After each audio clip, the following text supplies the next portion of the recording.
né? Então eu quero convidar você que ainda não conhecem o projeto de Gil aqui da igreja, todo sabadão, 13 horas, tá bom? As crianças também participado, tem sido muito bacana. Amém? Irmãos, vou confessar uma coisa para vocês.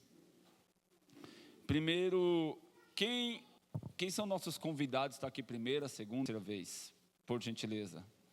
Sejam todos bem-vindos, em nome de Jesus. Amém? Durante a missão de louvor ali, olha, eu senti uma presença de Deus tão manifesta que não teve explicação. A mesma coisa a Dai sentiu ali, gente, eu já estava perdendo rumo aqui. Quase que eu não erro o caminho, porque, meu Deus, que tremendo. Vamos orar?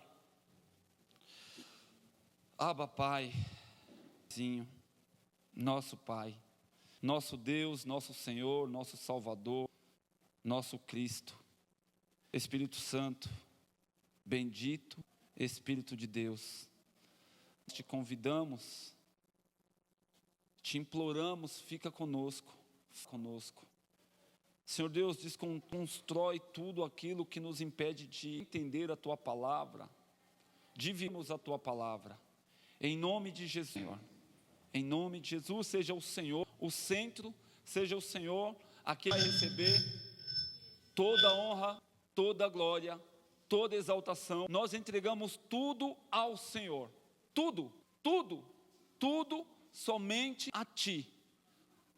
A nós só nos cabe a Tua graça, porque toda honra, glória, toda exaltação nós entregamos àquele que verdadeiramente é Senhor, Jesus Cristo de Nazaré, o nosso Salvador. Bendito seja em nome de Jesus. Amém? Glória a Deus. Irmãos, eu quero primeiro compartilhar com vocês uma frase de um avivalista que diz assim: o fogo em Pentecostes não foi dado para ser admirado, mas para incendiar o mundo com o Evangelho. Leonard Havervel, se a minha pronúncia estiver correta, né? Fogo que caiu em Pentecostes não foi dado para ser admirado, mas para incendiar o mundo com o Evangelho. Amém? E é justamente dentro desse tema que eu quero tentar expressar para vocês aquilo que o Espírito vem colocando no meu coração, e vai muito de encontro com o que nós estamos vivendo, né? Tem os irmãos que foram na Paz Conference. Recomendo a você que acesse o site da Paz, né, da Paz Church, e se inscreva para a próxima conferência no ano que vem, porque eu tenho certeza que você vai lá totalmente transformado pelo poder de Deus. Você vai começar a entender e ver um pouquinho da ponta do iceberg, que você faz parte. É muito poderoso. Então, antes de uma imersão na palavra, eu quero compartilhar com vocês alguns dados, só para você ter um pouquinho da noção de onde estamos inseridos. A Paz Church no Brasil, nós estamos com 804 igrejas, né? A nível exterior, fora do Brasil, são 11 unidades. Prédios próprios, nós temos 623. Prédios alugados, 151 prédios. Ainda sem prédios, são 41 reuniões, né? Cultos nos domingos são 487. Life groups, ou seja, os nossos lives são 6.229, só falando de adultos. Falando dos lives infantis, 1.161 e fazendo uma contagem de pessoas que fazem parte dos membros da nossa igreja, nós já somos 50 mil pessoas. Você não tem noção do quanto o Senhor tem abençoado a nossa igreja, a tua igreja. Então quero te encorajar faça um esforço, coloca diante do Senhor e vá na uma conferência que você vai sair lá totalmente transformado, totalmente cheio do poder de Deus. Amém? A palavra que eu quero compartilhar com vocês, eu titulei como Pentecostes, ou derramar do Espírito Santo. Então vamos logo, Atos, capítulo 2, de 1 a 4, que diz assim, melhor aqui. Quando chegou o dia de Pentecostes, estavam todos reunidos em um só lugar. De repente veio do céu um som como de um vento muito forte e encheu toda a casa na qual estavam assentados. Apareceram línguas de fogo que se separaram e pousaram sobre cada um deles. Todos ficaram no Espírito Santo e começaram a falar em outras línguas, conforme o Espírito permitia que se falassem.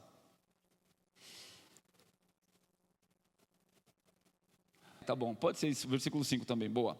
Havia além judeus piedosos que vinham de todas as nações do mundo. Obrigado, esse versículo caiu bem, né?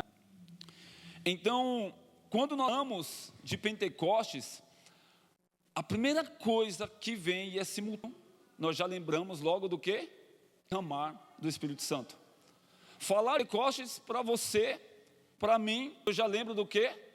Monte de oração. Vou subir para o monte, vou orar em línguas, vai ter aquele rebuliço todo, vai ter sapateado, entrar em mistério com Deus, o irmão vai entregar a profecia, vou receber a profecia e aí vai.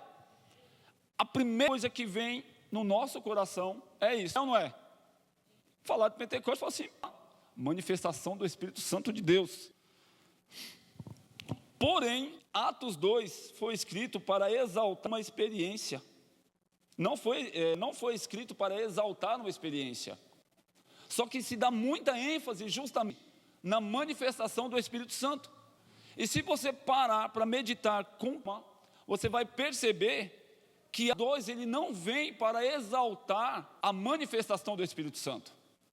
A 2 vem para exaltar, vem revelar uma pessoa, Jesus Cristo. Ressuscitado, exaltado à direita do Pai e derramando o Espírito Santo sobre o seu povo. E nós ter a plena certeza do que eu estou te falando é verdade. Então você está me falando que Atos 2, quando o vento entrou, conforme nós lemos, não está querendo simplesmente falar da manifestação do Espírito Santo, falando, justamente. E aí, como um povo faminto pela presença, quando se fala de Atos 2, nós já queremos sair. Uou! É ou não é? E não está errado. Mas eu quero te trazer clareza que Atos 2, ele tem passagem secreta para você conhecer de tudo. Olha que linda. Então, a pergunta não é o que acontece em Pentecostes. A pergunta é, por que Deus escolheu derramar do Espírito Santo justamente naquele dia? Você já parou? Por que será que Deus resolveu derramar do Espírito Santo naquele dia? Pentecostes não surgiu no Atos. Uau, como assim? Como assim? Gente, é tremendo. Antes desse evento, um evento cristão, já era um evento que tinha acontecido lá atrás com o povo de Deus, com os judeus. Olha só. Antes de ser um evento cristão, era uma intitulada por Deus em Israel. Levíticos 23, de 15 a 21, nós vemos ali Deus ordenar a celebração da festa das semanas, como os judeus chamam de Shavuot, que era realizada ali 50 dias a Páscoa. Então, realmente era uma festa de colheita. Em algumas traduções você vai ver chamado de festa, olha o detalhe, olha Deus como é maravilhoso. Vira para o seu irmão e fala assim, Deus, o meu Deus, Ele é maravilhoso. Ele é maravilhoso e Ele é lindo. Gente, essa expressão não é plágio. Foi uma expressão que Deus colocou no meu coração logo que eu me converti. Você pode usá-la sem nenhum problema, que eu não vou para vocês, tá? Está liberado aí o uso. E eu tenho os direitos autorais no ritual dessa palavra. Você pode usar. Deus é maravilhoso demais, né? Então, olha só, havia um significado profético escondido. Enquanto Israel celebrava uma colheita dos campos, deparava uma colheita muito maior. Seria o quê? A colheita de almas. Praticamente a primeira colheita de almas ali, manifestação de Atos 2, né? Então, Jerusalém estava cheia de peregrinos vindos de diversas nações, tá? Aquilo não era uma coincidência. Deus tinha um propósito de evento. No entanto, que essa festa é celebrada logo após a Páscoa. E eu tinha uma ministração que, e como também fala aqui no versículo, que vinham povos, vinham judeus, e não apenas judeus, mas vinham pessoas, vinham estar ao Senhor, vinham praticamente de todo o mundo. Então Deus, ele foi muito estratégico, intencional no derramar do Espírito naquele período. Deus estava preparando o cenário para que o Evangelho alcançasse o mundo. Você entendeu o que eu já falei aqui? Você pode ficar tranquilo, assim, irmão, já estou indo embora. Olha só, Deus transforma uma festa de colheita natural em colheita espiritual. O Espírito foi derramado porque Jesus foi exaltado. O derramar do Espírito não acontece simplesmente porque os discípulos estavam orando. Não foi simplesmente por orando, né? O Espírito foi derramado porque Cristo havia sido glorificado. Atos 2,33 fala: exaltado, pois, à direita de Deus, tendo recebido do Pai a promessa do Espírito Santo, derramou isto que vides. Então observe que Jesus morreu, Jesus, ele ressuscitou, Jesus exaltado, Jesus derramou do Espírito. O vento, o fogo, as línguas eram para evidenciar uma realidade invisível. Se você parar para pegar detalhes, Deus, ele estava sendo intencional. Jesus já estava rindo. O Espírito Santo é a prova de que Cristo estava entronizado. Por que tudo isso? Gente, o Espírito revelou uma ação soberana disso. E você vai começar a linkar as coisas daqui. Atos 2,2 diz que do céu um som como um vento muito forte. Não era um vento natural. Há versões que falam assim, e veio como um vento impetuoso. Eu nem imagino, não consigo ideia, nem ilustrar se é um... Isso aqui é coisa natural, é um sopro humano. Então pensa em algo sobrenatural, né? Não era um vento natural, era um sinal. O vento nas Escrituras, muitas vezes, ela vai apontar para o quê? Para o Espírito de Deus. Vai falar sobre a manifestação de Deus, né? Então, se você pensar, o vento natural por si só, ele como ser controlado? Uma figura política que falou uma vez sobre ensacar o vento. E aí eu fiquei a me perguntar, como que se ensaca vento? Seria ter uma estratégia muito boa, pegar aqueles que está aquele calorão danado, o vento, você vai lá no seu armário, deixa eu ver, esse aqui é um vento, eu quero um vento com uma brisa suave, vou pegar esse aqui. Seria top demais dessa, né? Mas não tem como se controlar o vento. Então, da mesma forma, o Espírito Santo é uma força que não dá para ser manipulado. Eu digo uma força, mas ele é uma pessoa. O derramar do Espírito Santo mostra que a igreja não nasceu esforço humano. A igreja de Gela nasceu da vontade de Deus, da manifestação de Deus, por intermédio de Jesus e o Espírito Santo, capacitando todo um povo, capacitando inicialmente ali os discípulos e aqueles que estavam ali no Pentecostes. Água.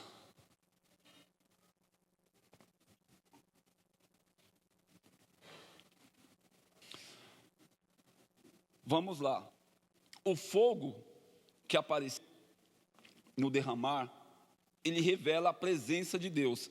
Atos 2 diz que apareceu línguas com fogo sobre cada um deles.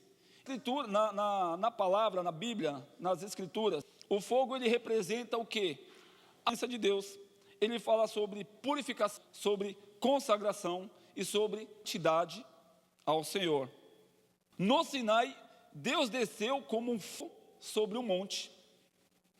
Começa a linkar as coisas.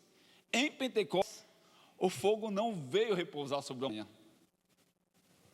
Ele veio sobre pessoas. No Sinai, derou a presença dele no monte, com um propósito, para que o povo olhasse e falasse assim, o Senhor, imagina aqui a cena, como se o Senhor fizesse assim, vocês aí embaixo, o teu está aqui, está vendo? Olha aqui, eu estou aqui. Em Atos 2, o Senhor se manifesta falando, o teu Criador, está aqui, está aqui. O teu Criador está mais num monte, sendo apenas alguns, o teu Criador totalmente acessível a você. Como diz nosso pastor Abe, yes, meu Deus. Aí Deus desceu em fogo sobre uma montanha. Em Pentecostes, o fogo não repousa sobre uma montanha, ou repousa sobre pessoas. Isso revela uma nova realidade. Deus não habita em um templo feito por mãos humanas. Agora Ele habita dentro do seu povo. Em mim e em ti. Consegue entender isso? O fogo não veio para impressionar. Que você comece a desvendar, tirar uma cortina que tem sido ao longo do tempo anunciado. O Pentecostes, ele não veio para trazer uau, olha o que aconteceu. Não foi esse o propósito de Deus. O Pentecostes, ele veio para revelar uma pessoa. Somente para isso, revelar Jesus Cristo de Nazaré. O fogo veio para consagrar testemunhas. O derramamento do Espírito Santo com a profecia de Joel 2. Então, o que acontece? Naquele exato momento do derramamento do Espírito Santo, nós temos ali um povo, ou povos, que se reuniam, começam a olhar de uma forma meio que indiferente, cheio de interrogações, e falam, o que está acontecendo? Como assim que uma hora dessa, o povo está assim, falando, alguns diziam coisa com coisa, porém outros já falavam assim, não cara, eu estou entendendo tudo que ele está me falando. Como assim? Ele está falando no meu idioma. E o outro lá do outro lado fala assim, estou entendendo. E aí o que acontece? Naquilo, muitos começam a se mostrar indiferentes. Pedro, ele começa a... Então Pedro já chega e fala, olha, aquilo que vocês estão vendo não é embriaguez. Ei, eles são bêbados. Pedro, ele começa já a trazer ali o que para os judeus era conhecido, que era o livro de Cia. Ele falou, irmãos, presta atenção, e não estão bêbados, está se cumprindo o que é escrito no livro do profeta Joel. Presta atenção. Como assim, Pedro? Está se cumprindo o que está escrito no livro do profeta? Olha aqui, 2:28, derramarei do meu espírito toda a carne. O espírito agora alcançava filhos e filhas, jovens e velhos, servos e servas. O derramar do Espírito Santo demonstra que Deus estava formando um povo para si. Ai, Jesus. Não era uma elite atual.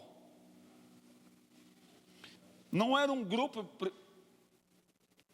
privilegiado. Olha eu gaguejando.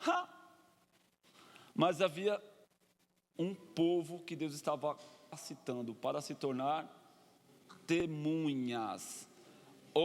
Testemunhas, mas não aquelas testemunhas que vão lá tirar o seu sossego de... Ou eu quero te falar, fazer isso tudo. Não esse tipo de testemunha. Mas ele estava falando de pessoas que verdadeiramente tinham e têm o Cristo vivo, o próprio Deus vivo, dentro de...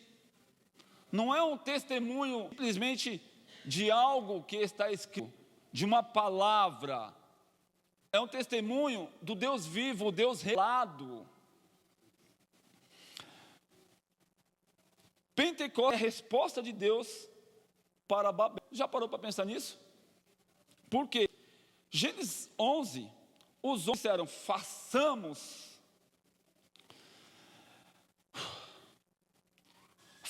para nós um nome.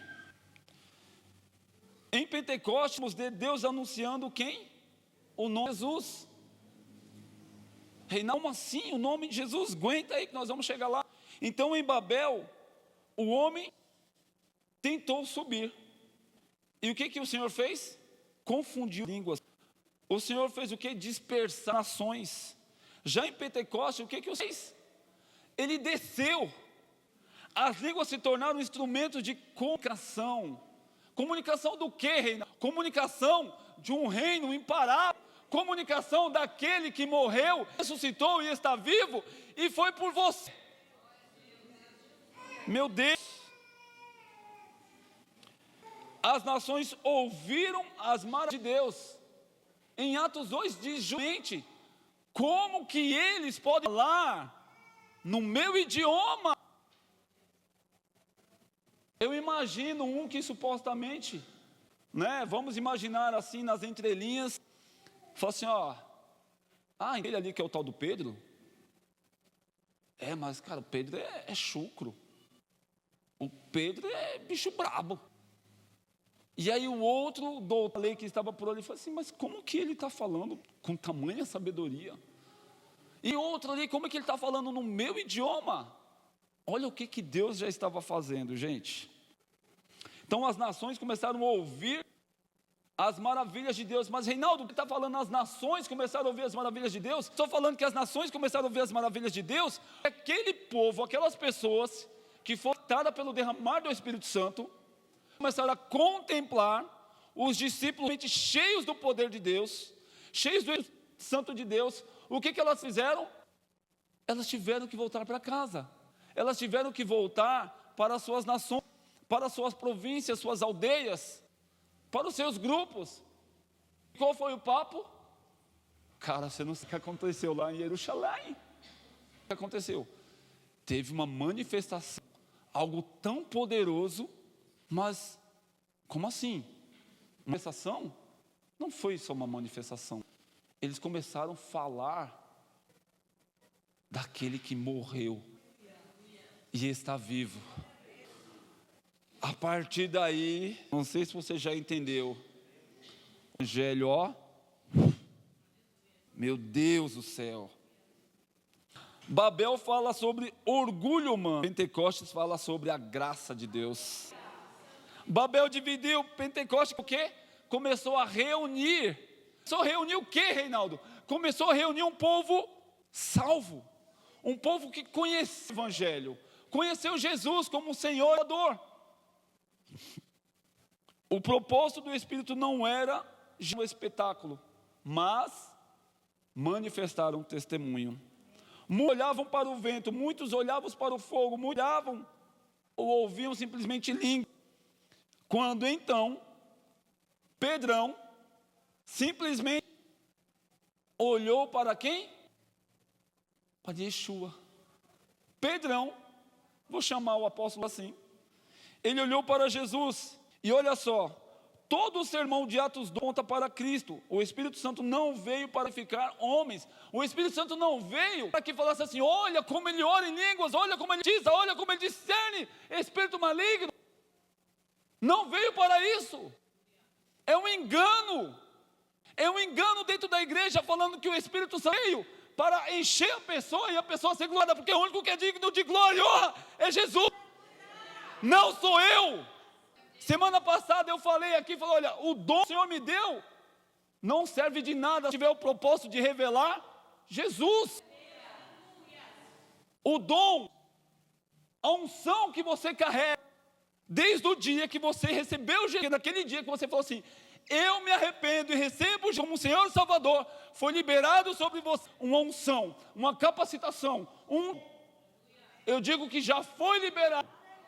E aí é só você falar assim: Senhor, me ajuda a desenvolver isso aqui. Me ajuda. E reforço. Quando alguém virar para você e falar assim: olha aqui, chefe, glória a Deus. Não é nada dele. A manifestação do Espírito Santo não veio para que o povo olhasse para você e falasse: irmão, vem orar por mim aqui. Falou: irmão, vigia. Se curva ao outro, nós podemos clamar juntos para que Ele derrame sobre nós, ou para que a minha vida seja simplesmente canal acessível até você, porque mesmo não sou nada, sou apenas barro na mão do... Ai, Jesus.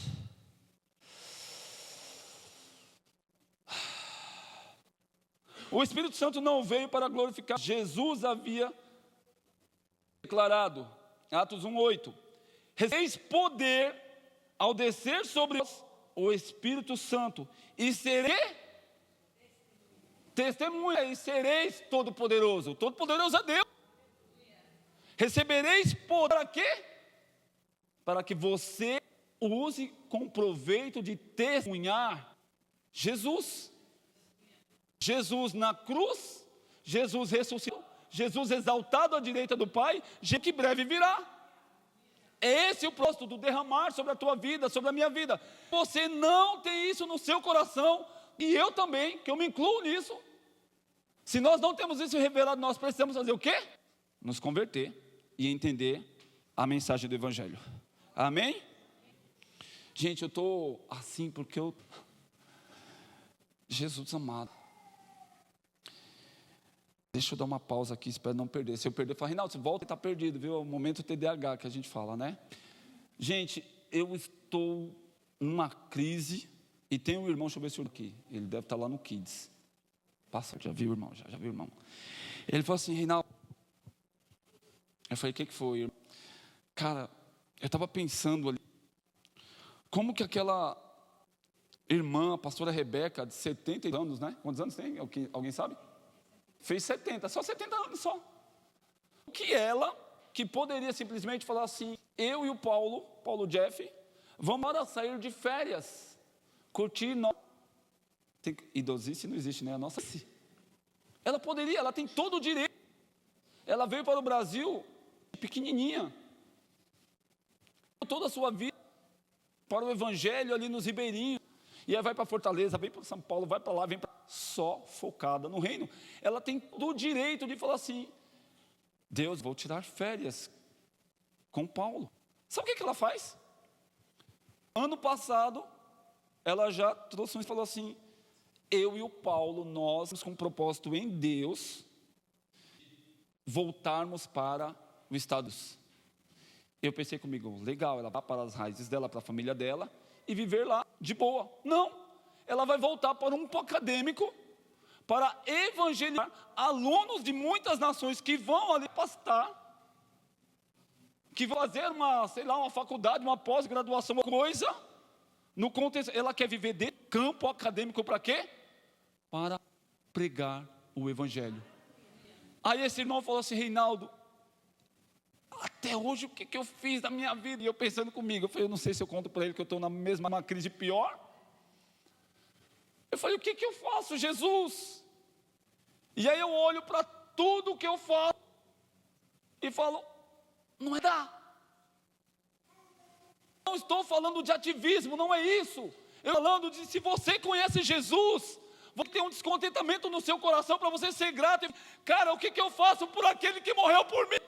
Porque não é qualquer um. Você já ouviu falar de alguém que morreu por mim? Eu falo: o que eu vou entregar a ele? O que eu vou fazer para ele? Eu não sei. Eu falei: Deus, eu estou quase correndo como aqui, porque eu não sei o que eu faço para chamar a tua atenção, para manifestar uma gratidão ao Senhor por aquilo que Jesus fez na cruz por mim. Eu não sei. E aí eu estou lá lendo Apocalipse, Jesus falando assim: volta para o primeiro Deus. O que é o primeiro amor? Primeiro amor não é você. Não estou desmerecendo esse monte de jejuar, não estou falando isso. Eu estou que Deus falou para mim que o primeiro amor é você fazer Atos 3,16. Pregar o Evangelho, revelar Jesus. Eu falo, meu Deus, nos ajuda, porque minha vida é muito pouca, eu sou tão impossibilitado, tão desacreditado. Quando ele fala que ele se derramou, e eu acredito que ele está em mim, eu falo, Deus, eu preciso fazer algo. Eu preciso de algo.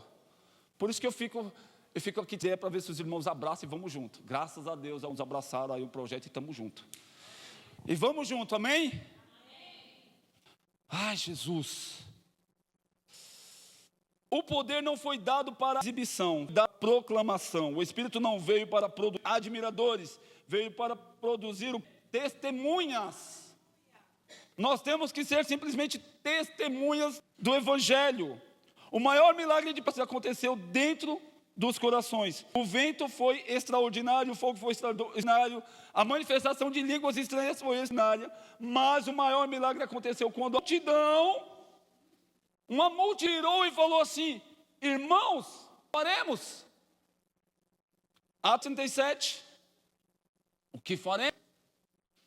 E o Espírito Santo não encheu uma casa, ele convenceu corações. O verdadeiro derramar do Espírito produz o quê? Convicção de pecados, arrependimento, fé em Jesus e uma vida transformada. O Pentecoste não é apenas o dia das línguas, é o dia em que a promessa do Pai cumprida, Jesus foi revelado como Rei exaltado, o Espírito foi derramado, a igreja nasceu publicamente, a colheita de almas começou.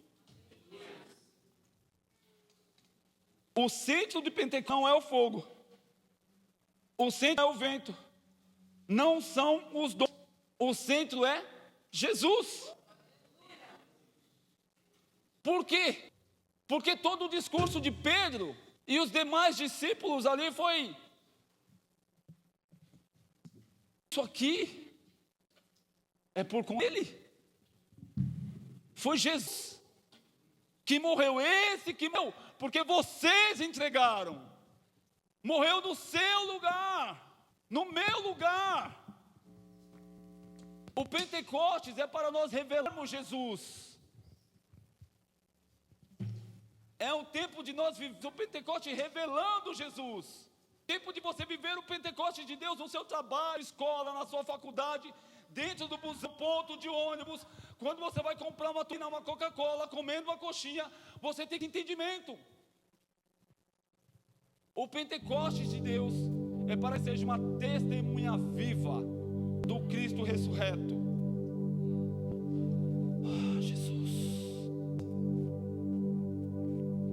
O centro é Jesus Cristo. O Pai prometeu, o Filho derramou, o Espírito quitou. Você, igreja, foi enviada para o mundo para anunciar que todo aquele que invocar o nome de Yeshua será salvo. Ni, por favor, coloca. Olha que tremendo. Quem sabe isso aqui? Da pérola, quando começou a escrever? Não. Aqui é o nome do teu Deus. É o tetragrama. Então aqui nós temos começando daqui para lá, tá? Vav, Re, Yud. O nome de Deus. Olha que coisa que eu quero mexer com você. Se o Pai tem o propósito no coração dele e a paixão de revelar o Filho, se eu e nós estivermos fazendo isso, nós estamos no contexto errado. Reinaldo, quer dizer Re, Vav, Re, Yud? Olha só.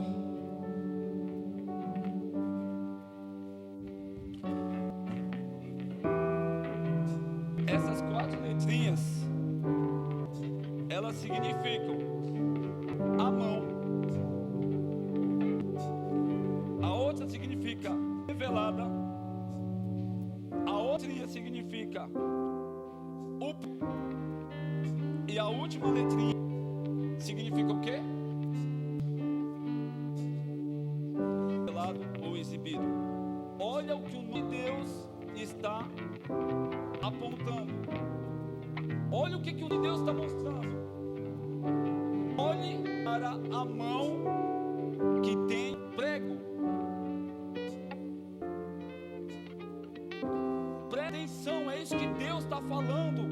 através do nome dele, através do significado de cada letra que forma o nome dele, eu estou revelando a daquele que foi pregado por mim, por você. Se o Criador, dono de tudo, se preocupa em revelar o Filho, a preocupação não é de revelar um dom, a nossa preocupação tem que ser de revelar o Filho. Somente o Filho, somente Jesus. Eu não tenho que revelar uma placa de igreja, eu não tenho que revelar um sermão.